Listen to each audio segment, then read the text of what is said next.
Assalamualaikum warahmatullahi wabarakatuh. Perkenalkan, saya Eka Mandasari dari kelas 2B semester 3 dengan NIM PO 7124124056. Di sini saya akan membahas tentang penerapan fisika dalam dunia kesehatan. Yang akan kita bahas pada hari ini yaitu besaran, satuan, dan pengukuran, akurasi, presisi. Yang kedua, gelombang dan spektrum gelombang elektromagnetik. Yang ketiga, pemanfaatan radiasi dalam dunia medis. Presentasikan oleh saya sendiri, Eka Mandasari, dan dosen pengampu saya dengan Ibu Zioza Fendriani, SPD, MSI. Apa itu fisika kesehatan? Fisika kesehatan adalah cabang ilmu fisika yang menerapkan prinsip-prinsip fisika dalam bidang medis untuk diagnosis, terapi, proteksi, radiasi. Contoh penerapannya itu untuk radiologi seperti sinar X, CT scan, di bidang kedokteran, nuklir, dan radioterapi, untuk pengukuran tekanan, darah, suhu, dan aktivitas listrik tubuh.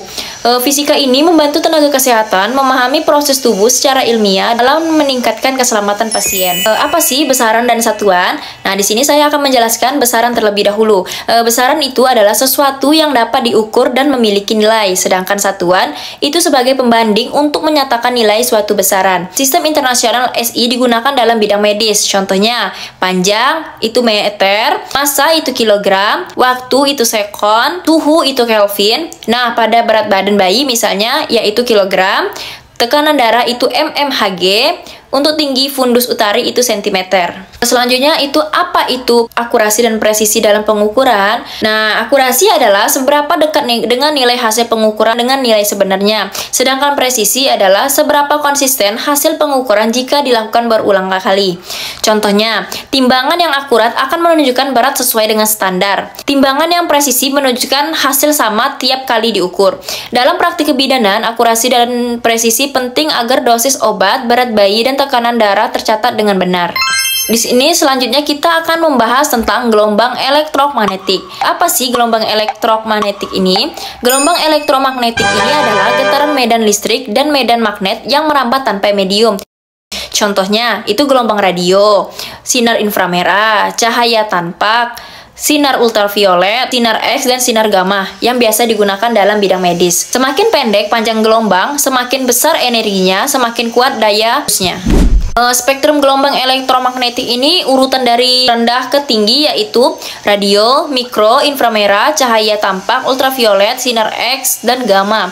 Dalam dunia medis, sinar X untuk pencitraan tulang, toraks, dan gigi, sedangkan sinar gamma untuk terapi kanker atau biasa disebut dengan radioterapi. Selanjutnya ada namanya inframerah, digunakan fisioterapi dan perawatan luka. Selanjutnya, radiasi dan jenis-jenisnya.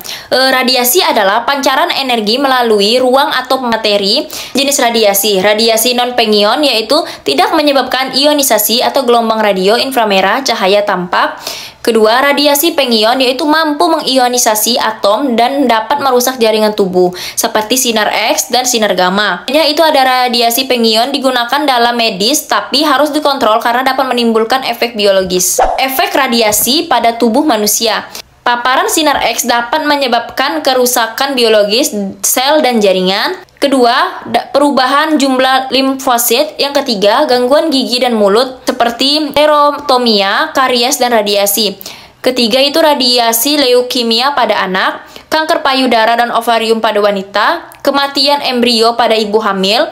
Oleh karena itu, proteksi radiasi sangat penting bagi pasien dan tenaga medis. Efek deterministik dan stokastik. Efek deterministik atau non-stokastik ini muncul setelah dosis tinggi yang menyebabkan kemerahan pada kulit, rambut rontok, katarak, serta kemandulan. Selanjutnya, efek stokastik ini bisa muncul meski dosisnya kecil, seperti resiko kanker, mutasi genetik, kelainan keturunan. Semua efek ini menegaskan pentingnya pembatasan dosis dan proteksi radiasi yang kuat. Selanjutnya itu adalah pemanfaatan radiasi dalam dunia medis. Yang pertama itu ada radiodiagnostik yaitu fotorongsen, CT scan untuk melihat organ dalam tubuh. Yang kedua ada radioterapi menggunakan sinar pengion untuk menghancurkan sel-sel kanker. Pada kedokteran nuklir, radiostop digunakan untuk diagnosis dan terapi. Selanjutnya ada sterilisasi alat medis. Itu untuk menggunakan radiasi gamma agar alat bebas kuman. Menurut jurnal radiasi dalam bidang kesehatan tahun 2022, fisika radiasi sangat penting dalam diagnosis dan penyembuhan penyakit. Proteksi radiasi dan batas dosis.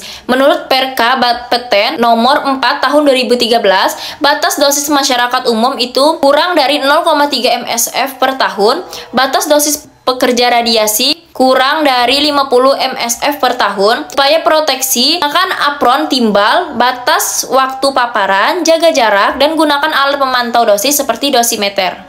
Kesimpulannya, fisika ini berperan besar dalam dunia kesehatan, terutama pada pengukuran dan radiologi. Yang kedua, gelombang elektromagnetik khususnya sinar X digunakan dalam diagnosis dan terapi.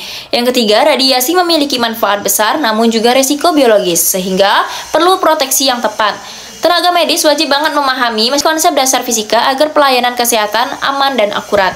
Referensi pada PPT ini saya dapatkan dari Nugrahi dan kawan-kawan tahun 2022, yaitu tentang judul Analisis Efek Radiasi Sinar X pada Tubuh Manusia, Proceeding SNFA. Selanjutnya ada dari Manik, JT, dan kawan-kawan tahun 2022 tentang sosialisasi pemanfaatan fisika radiasi dalam bidang kesehatan. Selanjutnya ada Hidayatullah R tahun 2017 tentang dampak tingkat radiasi pada tubuh manusia, Jurnal Mutiara Elektromedik. Yang terakhir ada Bapeten 2013 tentang Peraturan Kepala Bapeten nomor 4 tahun 2013 tentang proteksi keselamatan radiasi. Mungkin itu saja yang bisa saya sampaikan. Kurang lebih saya mohon maaf. Saya akhiri. Wassalamualaikum warahmatullahi wabarakatuh.